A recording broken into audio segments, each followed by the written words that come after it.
Marc, merci de m'avoir invité à parler d'accessibilité web. Donc, je m'appelle Sophie Skurmans, je travaille chez AnySurfer. Chez AnySurfer, notre mission, c'est d'améliorer l'accessibilité du web en Belgique. Mais on ne modifie pas nous-mêmes les sites web de nos clients, on donne des formations, on fait des audits, on donne du conseil, etc. Et donc aujourd'hui, je vais un petit peu vous parler d'accessibilité. Qu'est-ce que c'est qu'un site web accessible? Ben, simplement, c'est un site web qui est lisible, compréhensible et utilisable pour tous ses visiteurs, y compris les personnes handicapées. Et j'insiste bien sur le « y compris les personnes handicapées », parce que souvent, ben, ce sont ces personnes-là qu'on oublie quand on crée un site web, et ces personnes alors se trouvent devant des obstacles qui font qu'elles n'arrivent pas à trouver l'info qu'elles sont venues chercher sur votre site ou à faire la démarche éventuellement qu'elles voulaient faire. Alors je ne sais pas si vous, quand vous créez un site, vous vous dites tiens, est-ce qu'il y a des personnes handicapées qui vont peut-être visiter mon site ou pas, mais en tout cas je peux vous dire que la réponse c'est d'office oui, parce qu'il y a 15% de la population qui a l'une ou l'autre forme de handicap d'après l'Organisation mondiale de la santé, donc ça c'est dans le monde. Parfois les chiffres absolus sont plus impressionnants que les pourcentages, donc parfois en Europe ça fait 80 millions de personnes. Et donc s'il y a 15% de la population qui a l'une ou l'autre forme de handicap, je dirais qu'il y a 15% des visiteurs potentiels de votre site aussi qui ont une autre forme de handicap. Les personnes handicapées, elles ont les mêmes besoins, les mêmes envies que n'importe qui d'autre, et donc, évidemment, qu'elles veulent aller consulter le site d'un musée, qu'elles sont bien obligées de remplir leur déclaration d'impôt en ligne ou de faire une démarche dans leur commune, qu'elles cherchent l'horaire du prochain bus et des choses comme ça. Alors, les handicaps, ils sont très, très divers, ils peuvent être très souvent aussi invisibles. C'est peut-être pour ça que peut-être quand vous regardez autour de vous, vous n'avez peut-être pas l'impression que vous êtes entouré de tellement de personnes handicapées. Je ne vais pas vous décrire tous les types de handicaps qui existent, mais ce que je trouve moi utile quand j'essaye de penser à l'accessibilité, quand je développe un site web, c'est au moins de penser à 4 grandes catégories de handicaps. Ça permet de se rappeler les règles de base, en fait. Donc d'abord, il y a le handicap auditif, les personnes sourdes et malentendantes, qui généralement, elles vont avoir des problèmes quand il y a de l'information qui passe par le son. Le handicap visuel, personnes aveugles, malvoyantes, daltoniennes, là ça va souvent être des difficultés de perception de l'information, pas réussir à lire le contenu, qui peuvent évidemment du coup mener aussi à des problèmes de compréhension ou d'interaction. Le handicap moteur, et en particulier tout ce qui touche aux membres supérieurs, donc ça peut être quelqu'un qui est paralysé, quelqu'un qui n'a pas de bras, une personne avec des douleurs chroniques ou la maladie de Parkinson, c'est toutes des choses qui vont faire qu'on va peut-être avoir plus de mal à interagir avec un site web, et peut-être qu'on ne va pas pouvoir faire certaines actions. Et ensuite, le handicap cognitif, donc ça c'est tout ce qui touche plus au cerveau neurologique, donc des handicaps intellectuels, des troubles dyslexie, dysphasie, troubles de l'attention, etc. Et donc ça va souvent plus impacter la compréhension de vos contenus. Il ne faut pas non plus oublier les personnes âgées. En Belgique, je ne sais pas ce que c'est en France, mais en Belgique, on a 19% de la population qui a plus de 65 ans. C'est des personnes qui vont aussi sur Internet, évidemment.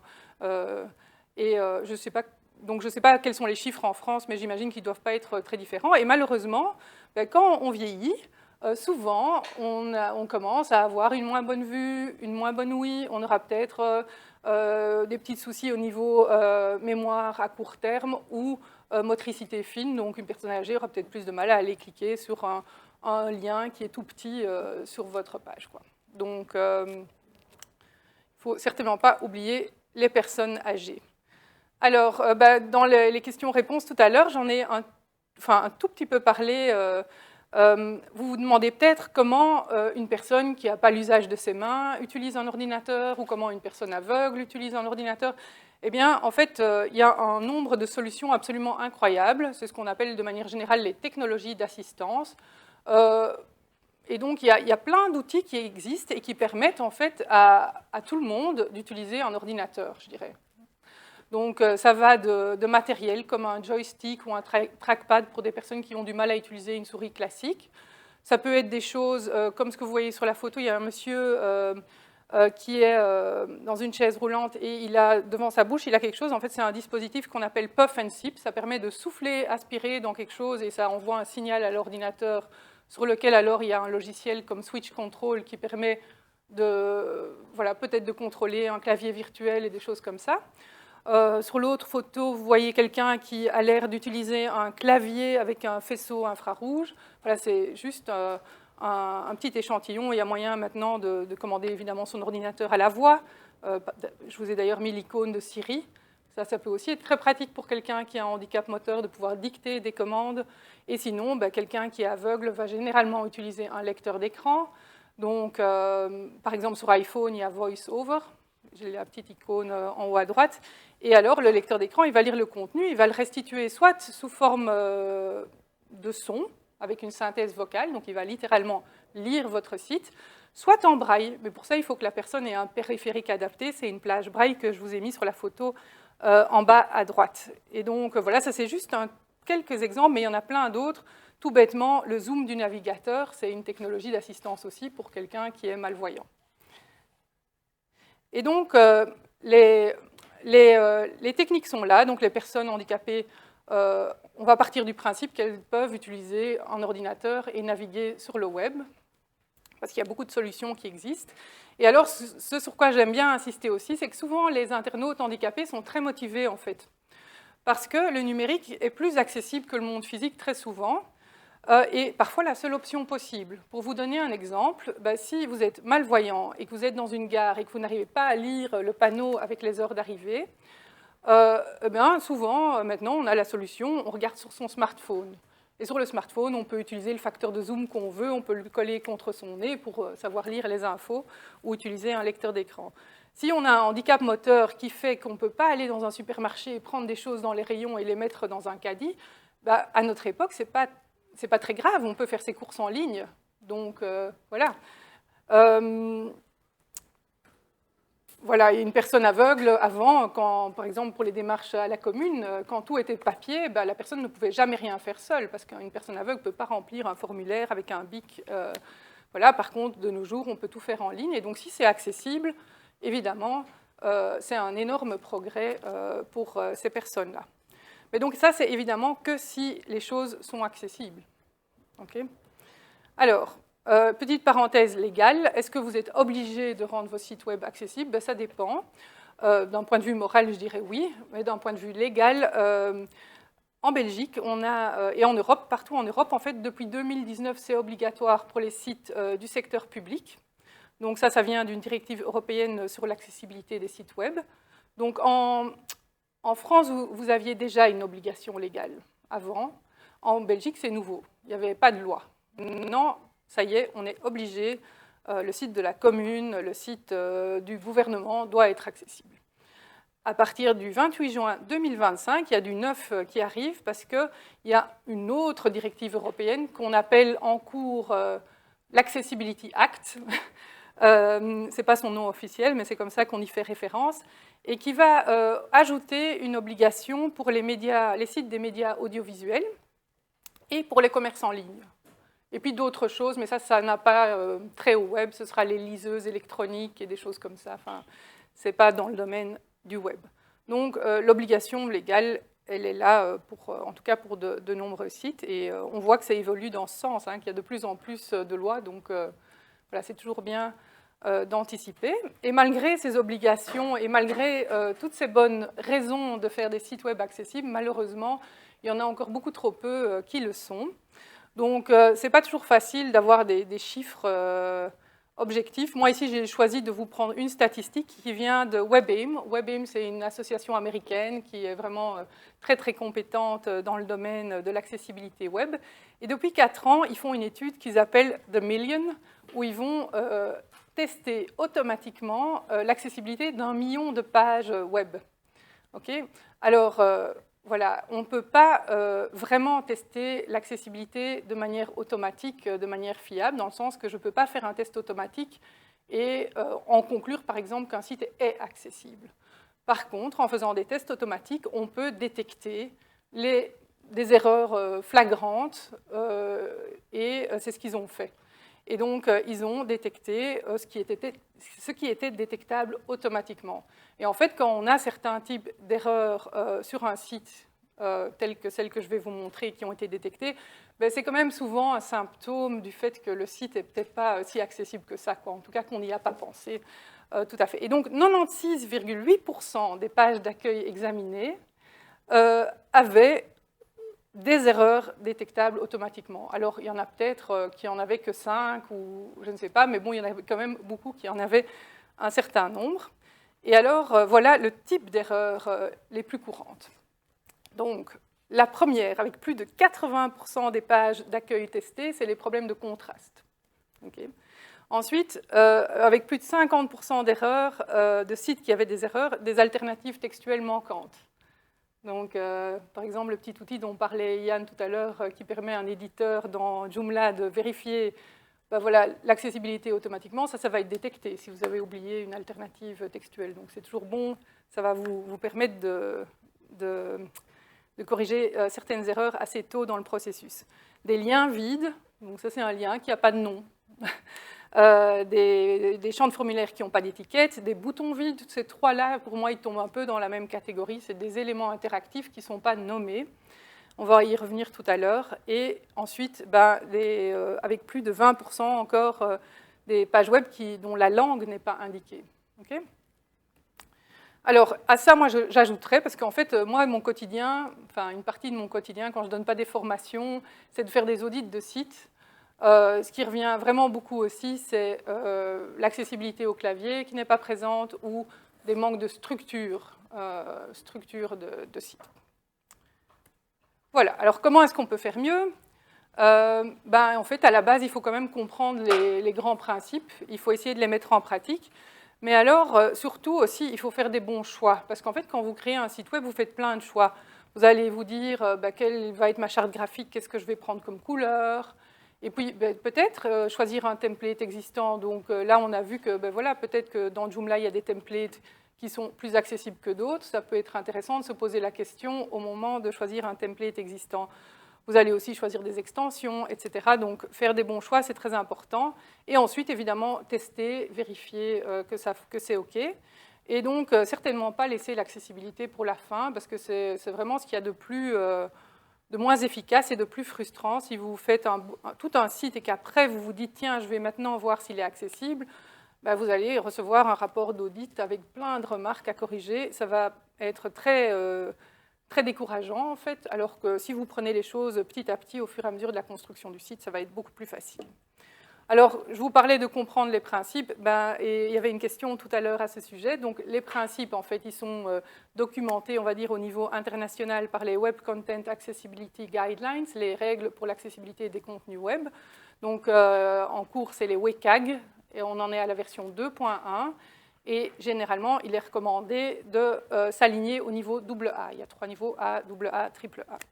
Alors, je pense, moi, qu'en France, le RG2A, le règlement pour les administrations, il suit les WCAG. Hein. Donc, après, il est documenté à un niveau de détail, voilà, beaucoup plus détaillé au niveau des techniques et des tests à faire. Mais en fait, moi, je pense que si vous faites un site conforme au RG2A, vous serez conforme à WCAG. En tout cas, c'est ma compréhension. Voilà. Alors, je ne vais pas vous expliquer tous les WCAG, parce qu'en fait, il y a 50 critères de succès. Ça prendrait un certain temps.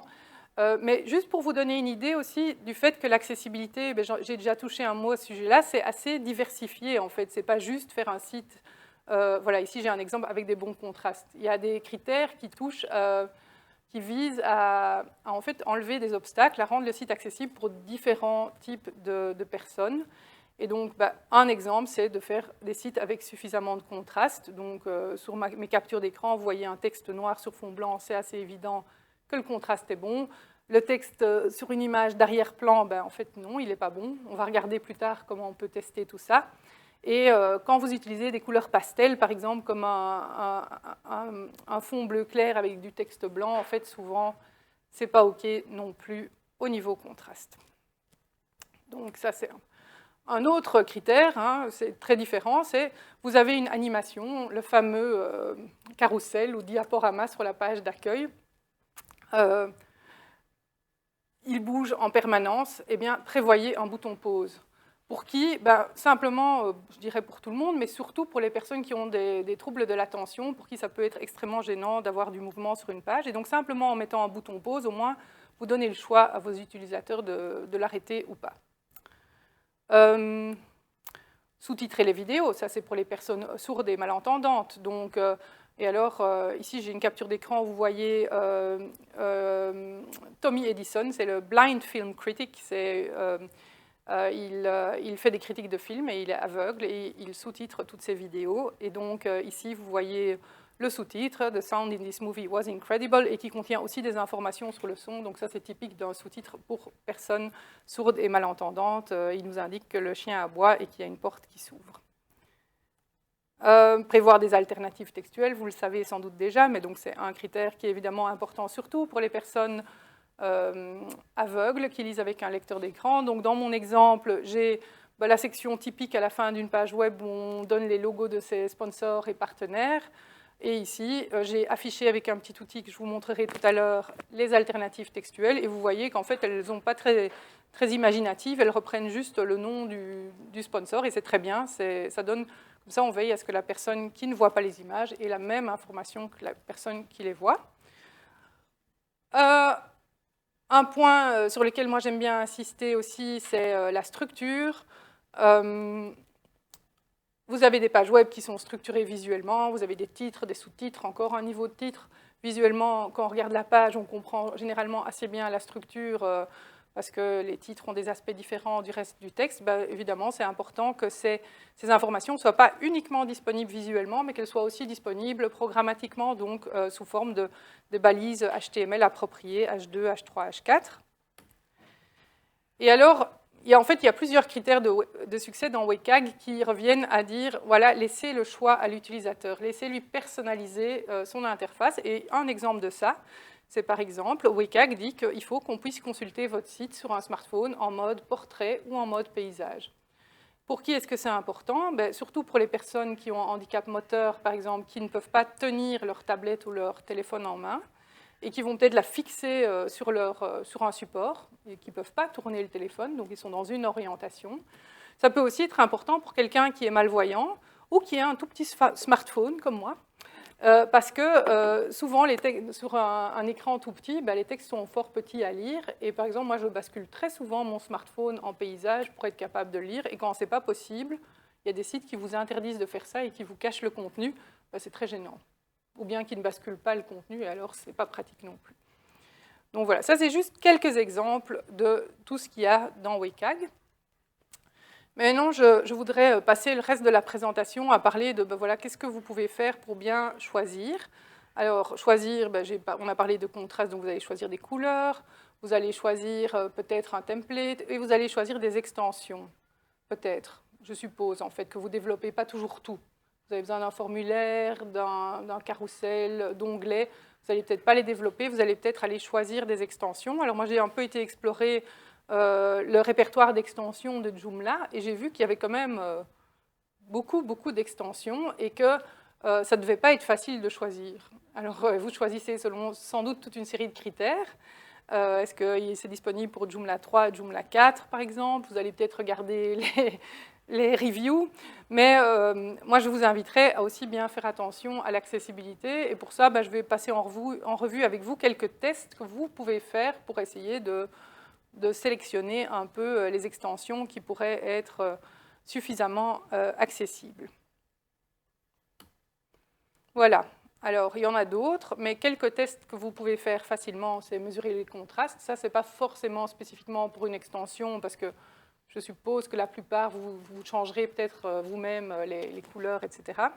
L'accessibilité au clavier, les alternatives textuelles, les étiquettes des champs de formulaire, et alors le zoom dans le navigateur, c'est un test tout simple, mais qui permet de détecter quand même pas mal de problèmes aussi.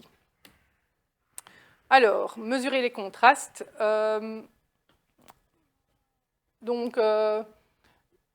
En fait, le contraste, c'est quoi? C'est mesuré actuellement avec les outils qu'on a comme une différence de luminosité entre deux couleurs.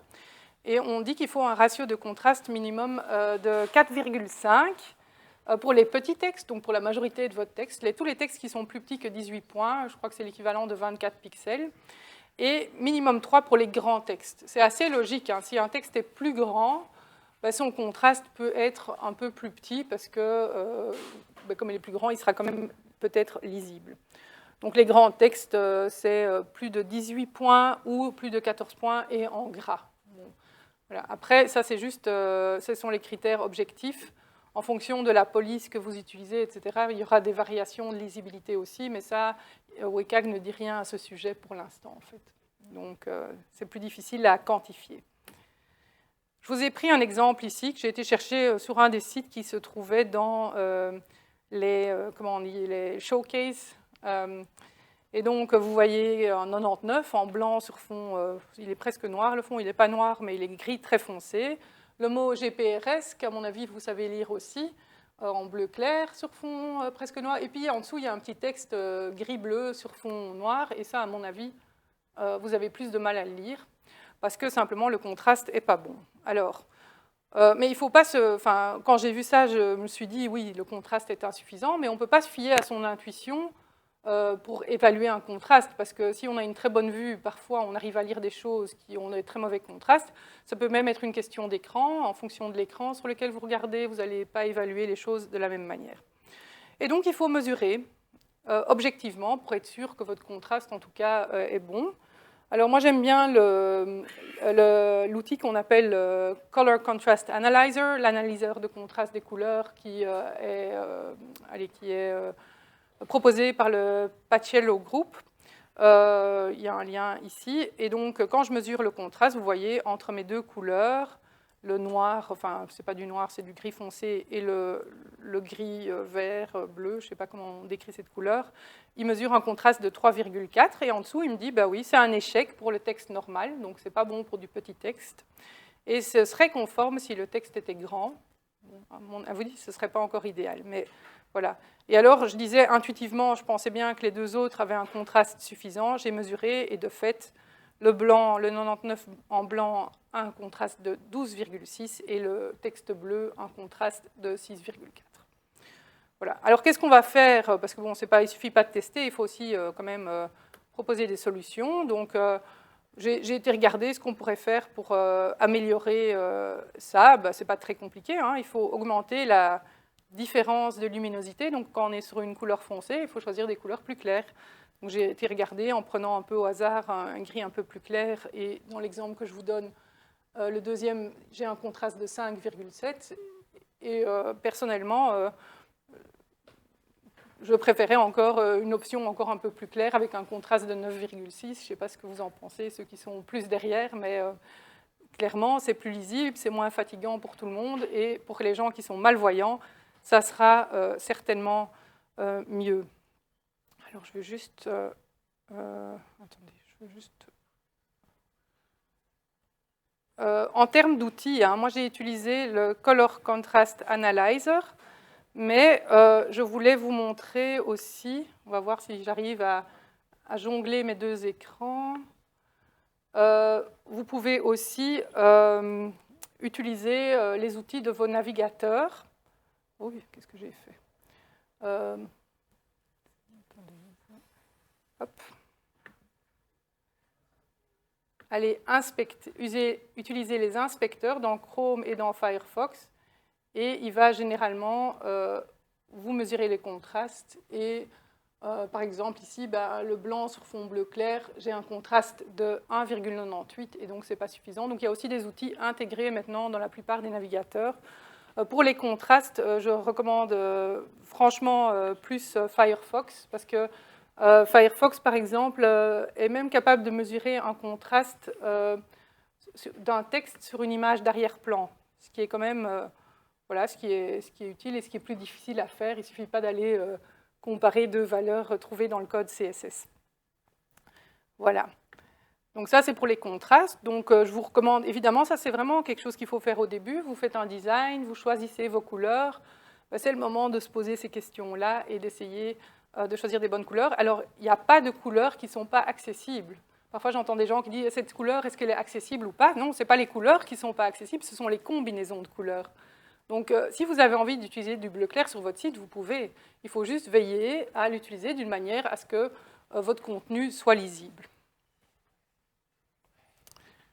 Hop. Bienvenue. Alors, un deuxième test auquel je tiens beaucoup, c'est tester l'accessibilité au clavier. Ça, c'est un test qu'absolument tout le monde peut faire. Et vous allez vous poser plusieurs questions. Est-ce que tous mes éléments interactifs sont accessibles avec Tab? Donc, vous connaissez la touche Tab sur votre clavier. Est-ce que quand je fais ça, mon focus est visible? Ça, c'est... voilà, ici, j'ai été sur le site des Joomla Day et heureusement, c'était bon. Donc, quand je navigue avec Tab, ben, vous voyez, à un moment donné, j'arrive sur l'apéro du jeudi soir et on voit bien qu'il y a un bord noir. C'est l'indicateur de focus par défaut de Chrome, mais c'est très bien.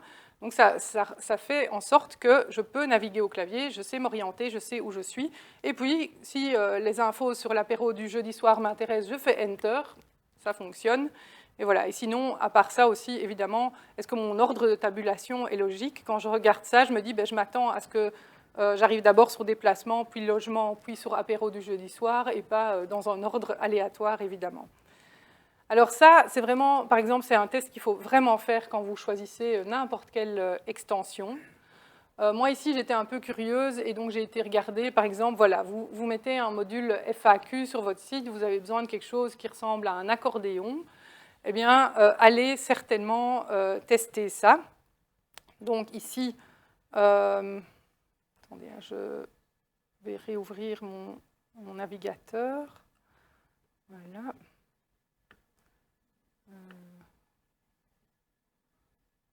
Hop, alors, je crois qu'il est là. Donc normalement, oh, qu'est-ce que j'ai fait?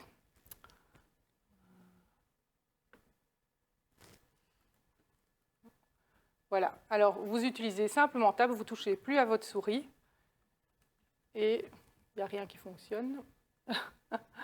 Je triche un peu.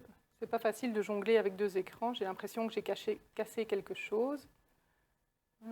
Pourquoi ça ne fonctionne pas? Je vais me mettre dans la barre d'adresse peut-être. Ah voilà. Non, pourtant... Bon. Non, si, il l'est, je l'ai testé... Je l'ai testé sur mon écran et il fonctionnait. Donc, OK, vous devrez me croire, vous pouvez aller le tester vous-même, il n'y a rien de plus facile. Mais quand on utilise la tabulation, on voit bien sur quel... là, ça s'appelle tab 1, tab 2, tab 3, tab 4, ça se déplace, il y a le focus qui est indiqué. Quand vous faites Enter, l'élément de l'accordéon s'ouvre. Quand vous refaites Enter, il se referme.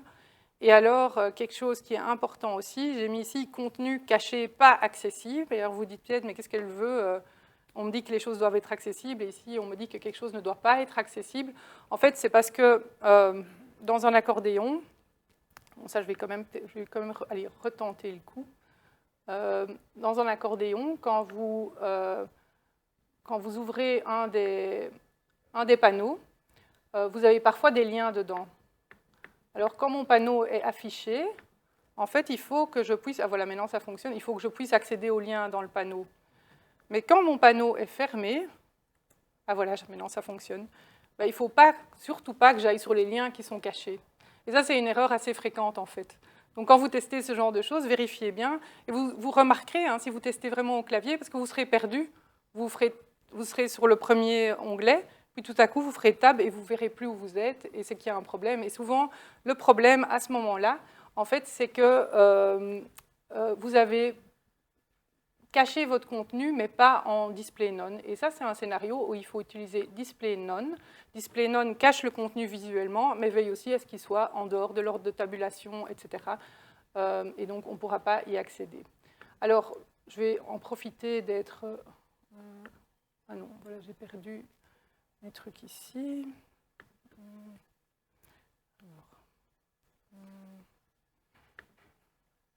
Voilà, j'en ai testé un deuxième. Celui-là, malheureusement, il n'était pas accessible au clavier. Donc, en fait, voilà, j'essaye d'aller avec Tab, et en fait, je vois que j'arrive à aller dans les contenus de l'accordéon, mais pas sur les éléments qui permettent d'ouvrir ou de fermer les panneaux. Alors, c'était quoi le problème? Alors, il faut que je ferme ça, sinon vous n'allez pas voir mon slide. Voilà. En fait, je vais peut-être retourner 2 minutes en arrière. Ici, c'était bien accessible au clavier simplement parce qu'on a utilisé les bons éléments HTML. C'est un lien avec href. Automatiquement, c'est accessible au clavier. Ici, et c'est très fréquent, j'ai des divs qui ont été rendus cliquables avec un on-click ou je ne sais quoi. Mais c'est normal qu'un div ne se trouve pas dans l'ordre de tabulation. Donc pour rendre ça accessible, en fait, moi si j'audite voilà, ce composant, je vais dire faites-en un button et ce sera accessible au clavier. Vous devrez peut-être un peu chipoter avec votre CSS pour que ça ait le même aspect, mais ce sera automatiquement accessible. Par contre, celui-là, j'avais regardé et le contenu caché, quand il est caché, il est vraiment caché avec display none. Voilà, comme quoi, hein, c'est... on peut rarement dire, voilà, c'est accessible, ça ne l'est pas. Il y a souvent des parties qui le sont, des parties qui ne le sont pas. Il faut juste essayer d'en trouver un où tout est bon. Voilà. Donc ça, c'est pour l'accessibilité au clavier. Je vous ai juste montré un exemple d'accordéon. Mais évidemment, c'est valable pour les onglets, pour les fenêtres de dialogue modal, pour les diaporamas, tout, absolument tout. C'est un réflexe à acquérir. Débranchez votre souris, testez votre site au clavier. Je peux vous garantir que s'il y a des trucs qui ne fonctionnent pas, c'est qu'il y a des problèmes d'accessibilité. Alors, vérifier les alternatives textuelles, ça c'est assez facile. Voilà, j'étais contente d'entendre que dans Joomla, par exemple, pour les personnes qui éditent le contenu, il y a une vérification automatique qui est possible. Et donc, je ne l'ai pas testé moi, mais je soupçonne que le vérificateur automatique est capable de vous dire si vous avez oublié de fournir une alternative textuelle. Malheureusement, c'est assez rare, je ne pense pas qu'il y ait des vérificateurs automatiques qui sont capables de vous dire si votre alternative textuelle est bonne. Donc ça, c'est à vous de juger. Moi, j'aime bien l'extension Web Developer. Je ne sais pas si vous l'utilisez, si vous la connaissez. Elle permet d'afficher les attributs alt des images. Elle permet aussi, et ça, c'est un truc qui est pas mal pour voir la pertinence des alternatives textuelles, où est cette option? Ah oui, Replace Images with Alt Attributes, donc remplacer les images par leur alternative textuelle, et alors vous voyez en fait ce que verrait une personne qui ne voit pas les images. Et donc voilà, quand vous utilisez cette extension, vos attributs alt vont s'afficher. Mais sur un site web, quand vous faites ça, vous allez voir que souvent vous avez plein d'images où il n'y a rien du tout qui va s'afficher. Et c'est tout à fait normal, en fait. C'est parce qu'il y a plein d'images qui ne sont pas insérées comme des éléments images, IMG, avec attribut alt. Vous avez des icônes, vous avez des images d'arrière-plan, vous avez des SVG. Enfin, il y a plein de manières différentes d'insérer une image dans un site web, en fait. Et les images qui sont insérées autrement, donc les icônes, les SVG, les images d'arrière-plan, si elles ne sont pas décoratives, donc si elles sont porteuses d'informations, il faut aussi leur donner une alternative textuelle. Alors ici, je vais vous prendre un exemple de surtout les images cliquables, comme les icônes, par exemple, qui sont un lien. On va regarder ça après. Mais une manière d'inspecter leur alternative textuelle, en fait, c'est d'utiliser l'inspecteur de code du navigateur. Donc vous connaissez sans doute le petit bouton ici qui permet d'inspecter. Et alors, il y a un onglet Accessibility. Et là, vous allez pouvoir vérifier si votre élément a un nom. En fait, si vous avez donné une alternative textuelle correctement, votre élément aura un nom. Alors, je prends par exemple ici, voilà, ça c'est quelque chose, c'est de nouveau pour toutes les extensions, mais par exemple, si vous cherchez un petit module qui vous met les boutons des réseaux sociaux, c'est souvent, souvent, il y a un souci d'accessibilité à ce niveau-là. Il faudra vérifier évidemment que c'est accessible au clavier. Ça, c'est facile. Et puis, vous allez regarder, tiens, quand j'inspecte ça, qu'est-ce que je vois dans mon panneau accessibilité? Alors, celui-ci, c'est un bon exemple. Je vois link, like us on Facebook. Okay? Et donc, en fait, et en dessous, dans les propriétés, je vois name, like us on Facebook, role, link. Okay? Donc, en fait, tout ça, tout ce que je vois dans le panneau d'accessibilité, c'est le contenu de l'Accessibility Tree, c'est en fait ce qui va être utilisé par les technologies d'assistance comme les lecteurs d'écran pour lire le contenu. Et donc le lecteur d'écran va vraiment se baser là-dessus et donc il va lire lien like us on Facebook. Okay? Donc a priori c'est bon. Ça va d'ailleurs aussi servir à d'autres technologies d'assistance. Si vous utilisez votre ordinateur en le contrôlant à la voix avec Siri ou Dragon Naturally Speaking, un logiciel comme ça, en fait, et vous n'avez pas l'usage, vous n'utilisez ni souris ni clavier, vous allez dire clic, et puis vous voyez une icône Facebook, vous allez probablement dire Facebook. Vous allez dire clic Facebook. Et en fait, s'il y a le mot Facebook dans le nom du lien, ça va fonctionner normalement. Okay, donc cette alternative textuelle, elle sert aussi à ça. Donc c'est pour ça que c'est tellement important aussi qu'elle corresponde à ce qu'on voit à ce moment-là. Donc ici, pourquoi ça fonctionne? Ben parce que mon code, c'est un simple lien dans lequel il y a un texte. Mon texte, il est caché, ici avec opacity 0, mais le texte se trouve bien dedans, et donc c'est normal que tout aille bien au niveau alternative textuelle. Enfin, le texte caché, c'est mon alternative textuelle. Il y a d'autres techniques pour donner des alternatives textuelles, mais bon, voilà, ça, c'en est une. Même type de module, et ici, malheureusement, ce n'était pas OK. Donc j'ai mes petites icônes, j'ai été aussi inspecter le lien à Facebook, et tout ce que je vois dans le panneau accessibilité, c'est link. Et c'est vrai, le lecteur d'écran va juste dire 4 fois link, link, link, link, et la personne qui ne voit pas l'icône va devoir y aller au petit bonheur la chance pour savoir, pour trouver votre page Facebook. C'est hyper courant, hein, pour les boutons de recherche aussi. Voilà, donc ça, c'est des trucs qu'on rencontre tous les jours quand on audite des sites web. Et donc, vous voyez, en effet, que le nom est vide, et donc ça, c'est pas OK. Pourquoi? Ben, simplement parce qu'il n'y a aucun texte nulle part dans le code qui donne un nom. Donc, j'ai un ahref, j'ai un élément i qui fait en sorte que j'importe, que j'affiche l'icône.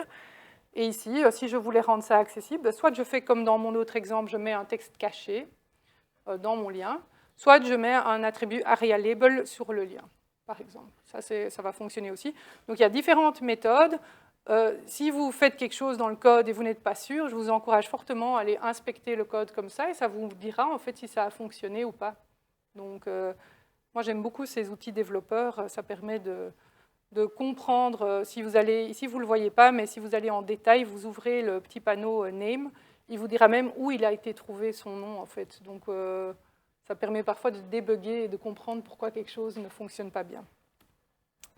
Alors, un autre truc que je pense qu'on a sur presque tous les sites, c'est par exemple un formulaire de contact. Alors, il y a pas mal de choses auxquelles il faut faire attention dans un formulaire de contact, mais les choses basiques, c'est déjà de faire en sorte qu'il y ait des étiquettes visibles et qu'elles soient reliées au champ. Donc, en fait, c'est que vos champs aient un nom, de nouveau. C'est comme pour les images. Et ensuite, j'ai quand même envie de dire aussi, bon, j'ai rajouté ça, j'avoue, suite à mon exploration des extensions que j'ai trouvées, pas de CAPTCHA inaccessible. Okay. Alors, ici, j'en ai pris un premier, rapide contact. OK. Alors, est-ce que j'ai une étiquette visible? Non. Donc, pour moi, ça commence mal sur ce point-là. Pourquoi c'est un problème de ne pas avoir d'étiquette visible? Donc, dans ce formulaire-là, en fait, on a des placeholders. Donc, vous me dites, oui, OK, mais moi, je vois name, email, subject. Oui. Mais regardez ici. J'ai rempli mon formulaire. Je n'ai pas fait attention. J'ai mis, dans le champ email, j'ai mis mon nom de famille. Dans le champ sujet, j'ai mis mon adresse mail. Je ne peux plus savoir si c'est correct ou pas sans vider mes champs, en fait. Donc, d'un point de vue cognitif, c'est vraiment pas facile. Et ça, en fait, c'est plus difficile pour tous les utilisateurs. Parce qu'en général, quand on est sur le web, on n'est pas très concentré. Enfin, je généralise peut-être, mais c'est vrai. Et donc, ça demande de la mémoire de se souvenir quels sont les champs. Et donc, c'est pour ça qu'on dit qu'il faut des étiquettes visibles dans les formulaires. Elles doivent être visibles. Sinon, après, il faut évidemment aussi que l'étiquette, que le champ ait un nom. Et ici, c'était le cas. Ça fonctionne avec le placeholder. Donc, on va dire que la personne aveugle, dans ce cas-ci, aura moins de problèmes d'accessibilité que quelqu'un qui voit, qui regarde la page. Et ici, j'ai mis OK sur le CAPTCHA, parce que le CAPTCHA, c'est votre mécanisme anti-spam. Et ici, c'est une question logique. How many eyes has a typical person? Et bon, voilà. Ça, en tout cas, peut-être que tout le monde ne saura pas la réponse, mais en tout cas, d'un point de vue technique, tout le monde devrait être capable de donner une réponse, donc de remplir, c'est un simple champ de formulaire. Voilà, donc c'est relativement peu bloquant. Alors, deuxième exemple, ici, premier point, OK, j'ai un formulaire et je vois bien les étiquettes visibles, name, email, subject, ça c'est bon. Par contre, malheureusement, mon étiquette n'est pas reliée au champ. Alors, ça veut dire quoi? En fait, ça veut dire que mon étiquette, ce n'est pas un élément label, c'est un div.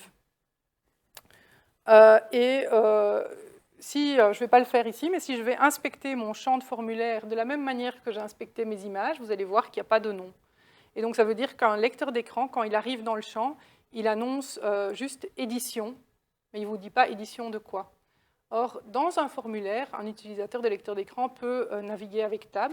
Quand on navigue avec Tab, on ne passe pas sur les étiquettes, en fait. Donc, on est directement dans le champ. Donc, la personne va entendre édition, édition, édition. De nouveau, ce n'est pas pratique. OK. Alors, qu'est-ce qu'il faut faire? Ici, sur celui-là, c'était, voilà, on s'améliore quelque part. On a un nom qui est les étiquettes qui sont visibles et les étiquettes sont reliées au champ. C'est hyper facile en HTML de bien faire des champs de formulaire. Il suffit d'utiliser un label avec attribut fort. Il suffit d'utiliser un champ de formulaire avec un attribut ID qui correspond à l'attribut fort. Donc ici, mon attribut fort, mon attribut ID ont la même valeur, forme 12-13. Ça fait en sorte, en fait, le petit test hyper facile à faire, c'est d'aller cliquer sur les étiquettes des champs. En fait, quand vous cliquez sur l'étiquette du champ, qu'est-ce qui se passe?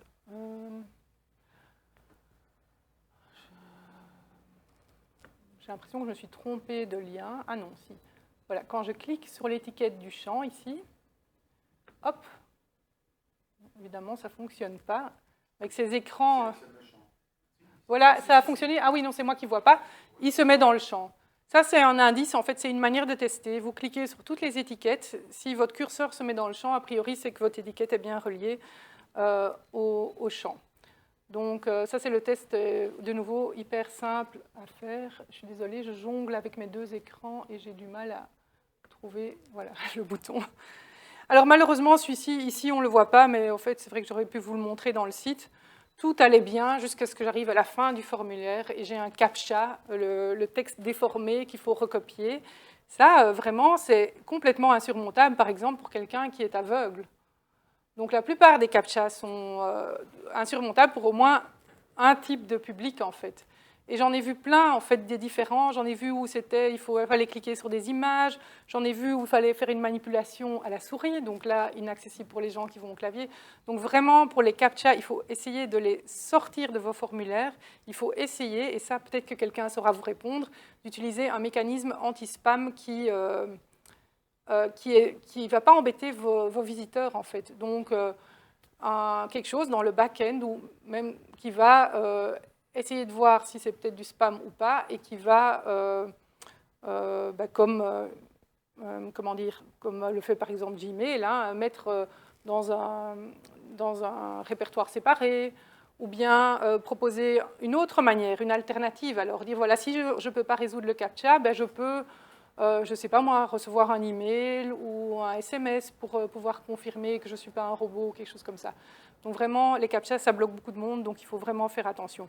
Donc ici, vous voyez, j'ai regardé 3 formulaires, voilà, et je n'avais pas le temps d'en regarder beaucoup plus, mais pas de bol, j'en ai trouvé aucun qui remplissait tous mes critères, mes 3 critères, voilà.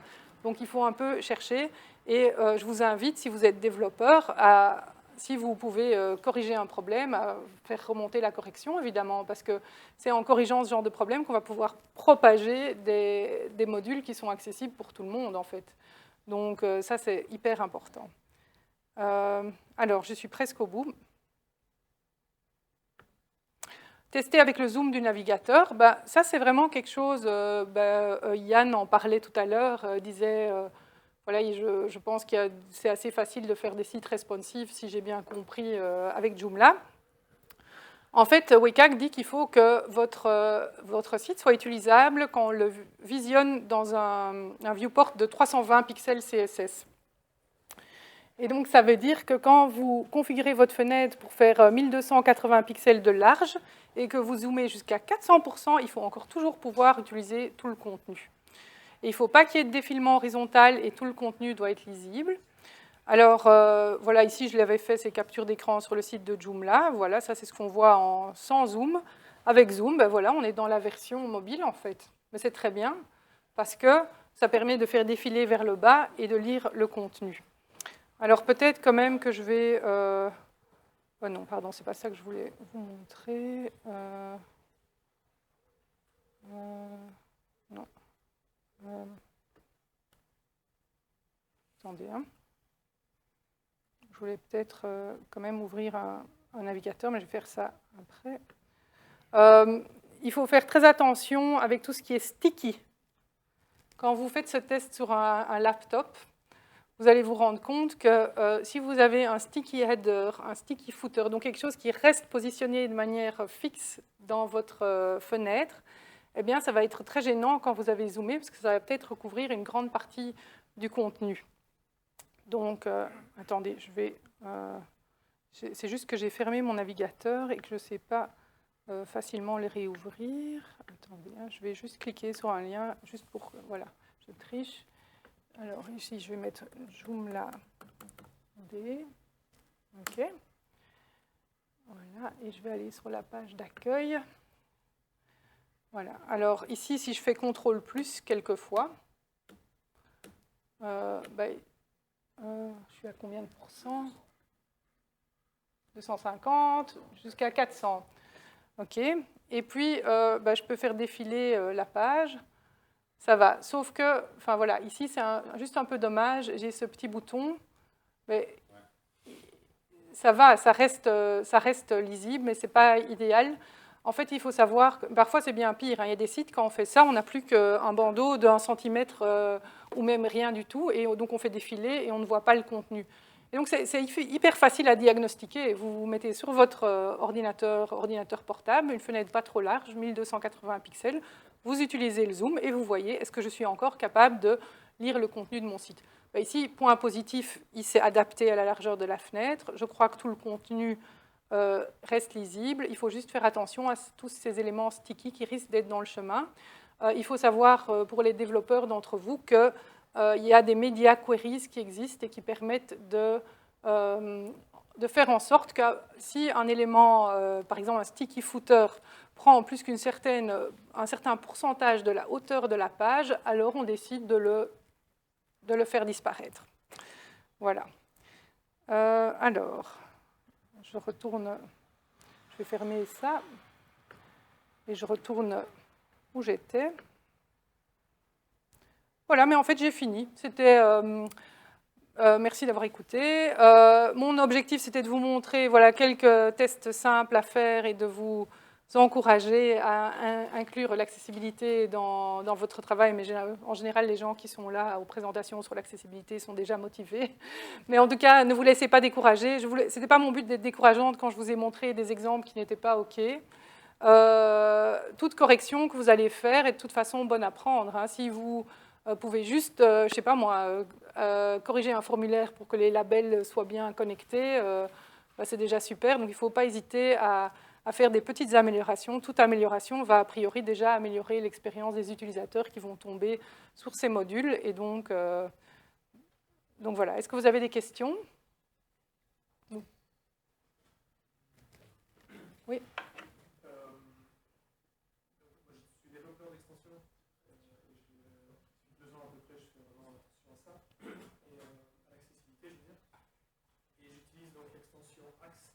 Oui. Parce que j'ai trouvé, moi quand je me suis vraiment penché sur le sujet il y a un an et demi à peu près, j'ai trouvé que les tests, les erreurs qui sont remontées dans le navigateur, dans les outils de développement que tu as montrés, étaient bien moindres, moins importants, moins nombreux que ceux qu'on trouvait avec Axe. Si bien que je me suis vraiment standardisé, j'ai vu que Axe avait une opinion là-dessus, c'était vrai il y a 18 mois et ça l'est moins maintenant, ou est-ce que Axe, tu considères que c'est... C'est un outil qui a une bonne réputation, hein, donc voilà. Et puis moi, je trouve qu'il faut trouver les outils qui conviennent à chacun. Moi ici, ce que je vous ai montré, en fait, c'est pas du tout des outils de test, on va dire automatiques, dans le sens que c'est plus des outils qu'on va soi-même, voilà, inspecter le code. C'est quelque chose évidemment que tout le monde peut faire, mais c'est pas, on va dire, automatique. Donc Axe, en effet, je pense par exemple pour les alternatives textuelles, va peut-être vous donner un meilleur, va peut-être détecter plus de types d'erreurs différents. Oui. Oui. Oui. Il faut juste être conscient avec les outils automatiques, et ça, je suis sûre que même ceux qui ont fait Axe et les autres bons outils vous le disent, c'est qu'il y a un certain nombre d'erreurs qui ne peuvent pas être détectées automatiquement, et donc il faut garder un esprit critique quand même, mais c'est surtout utile quand on a des grands sites, ou qu'on fait souvent des mises à jour, ou qu'on on développe des extensions, parce que ça permet de chaque fois détecter les choses, tout ce qui est détectable automatiquement. Après, vous regardez le rapport d'un œil critique aussi, parce que parfois, je pense qu'il peut y avoir des faux positifs, hein, des erreurs qui sont détectées qui n'en sont pas, et on corrige. Et après, on essaye de penser, par exemple, au niveau de tout ce qui est sémantique, la structure, par exemple, de nouveau, ben, je pense qu'il y a des outils qui peuvent détecter certaines choses, mais qu'il y a souvent des choses aussi qui vont passer à travers les mailles du filet. Si vous utilisez pas les bons niveaux de titres, etc., ce n'est pas toujours facile pour un outil de détecter ça.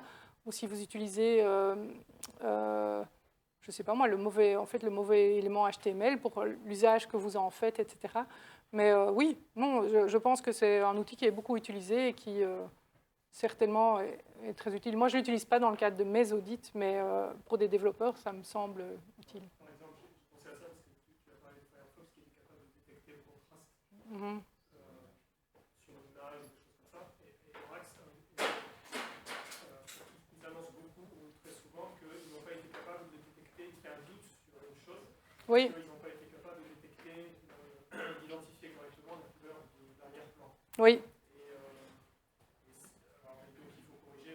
Oui. Identifier le problème. Alors, si Firefox est capable de gérer mieux ce genre de choses, bon, c'est toujours intéressant. Mais par contre, ce qui est intéressant, c'est d'appuyer sur un bouton et qu'il passe en revue la page. Parce que oui. Sinon, c'est toi qui es obligé de cliquer ici, cliquer ici, cliquer ici, cliquer ici pour vérifier est-ce que ça c'est bon, est-ce que ça c'est bon, est-ce que ça c'est bon. Oui, oui, oui, c'est sûr. Non, c'est ça, mais en fait, moi je crois que c'est intéressant de combiner, donc d'abord d'acquérir un certain nombre de réflexes pour ne pas dépendre toujours aussi des tests à la fin. Donc si on a pris l'habitude de faire certaines choses d'une certaine manière, alors évidemment, à la fin, on aura moins de choses à corriger. Donc c'est toute une combinaison, et puis de trouver les outils que vous trouvez pratiques, en fait. En tout cas, je pense que Axe a une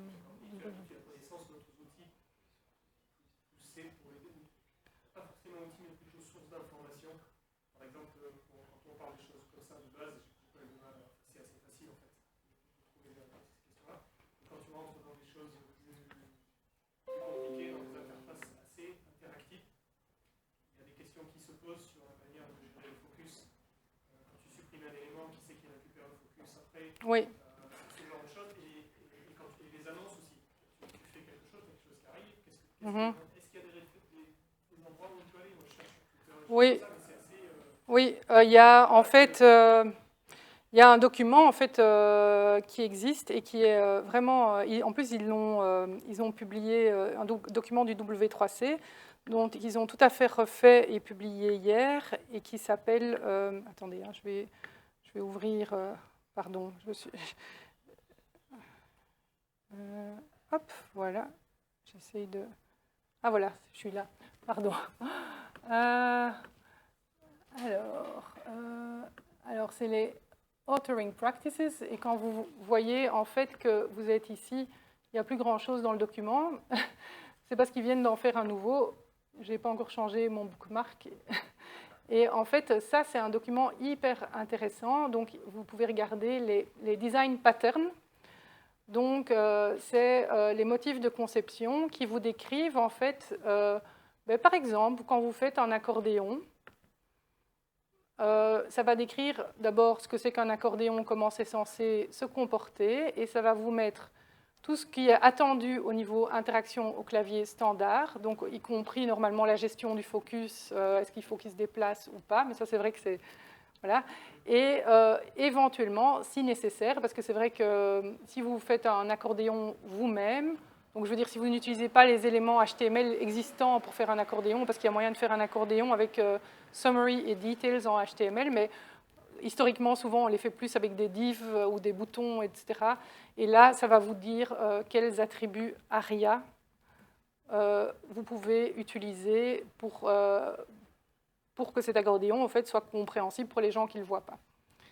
Donc, ça, c'est vraiment le document de base. Enfin, moi, je le regarde tous les jours et c'est vraiment ce à quoi je fais référence pour les personnes qui développent en effet des extensions, des applications. C'est à consulter. Donc, c'est un document qui évolue. Hein. Ça, ce n'est pas une norme comme WCAG, donc qui est à un moment donné où il y a une version figée. C'est un document qui est alimenté, à ma connaissance, quand même encore, qui s'est beaucoup enrichi les dernières années. Ce qui est chouette aussi, c'est qu'en principe, ils ont des démos, donc des exemples qui fonctionnent et qui sont normalement conformes. Donc voilà. Après, je sais que pour certains composants, c'est très bien, et pour d'autres, ce n'est pas encore tout à fait complet. C'est pour les alertes, tout ce qui est pop-up, alerte, etc. Ouais. C'est assez compliqué de savoir ce qu'il faut utiliser. Oui, et ça a changé. Ça a changé aussi les dernières années pour les alertes. Ça va dépendre si on a besoin d'interagir avec ou pas. Donc, si on a besoin d'interagir, ça va être une fenêtre de dialogue modale. Et sinon, ce sera quelque chose où on pourra utiliser une live region, peut-être, donc qui fait que c'est lu. Mais les deux sont différents. Il faut en effet bien comprendre. Mais bon, c'est vrai que c'est... Je connais les deux, et j'utilise un modèle, mais savoir quels attributs utiliser, c'est pas facile. En fonction de la manière dont l'application est construite au JavaScript, c'est pas simple. Non. Ce qu'il y a là ne correspond pas toujours. Et si tu me dis que ça a été mis à jour récemment. Oui. Oui, en tout cas pour les fenêtres de dialogue modal, ça a changé les dernières années. Il y a des nouveaux attributs qui fonctionnent. Et donc, je recommande vraiment de mettre à jour avec ce qu'il y a là. Parce que ça fonctionne bien comme ça. C'est vous qui gérez le focus avec JavaScript. Hein, mais pour la sémantique, c'est les attributs arrière. Je propose qu'on poursuive.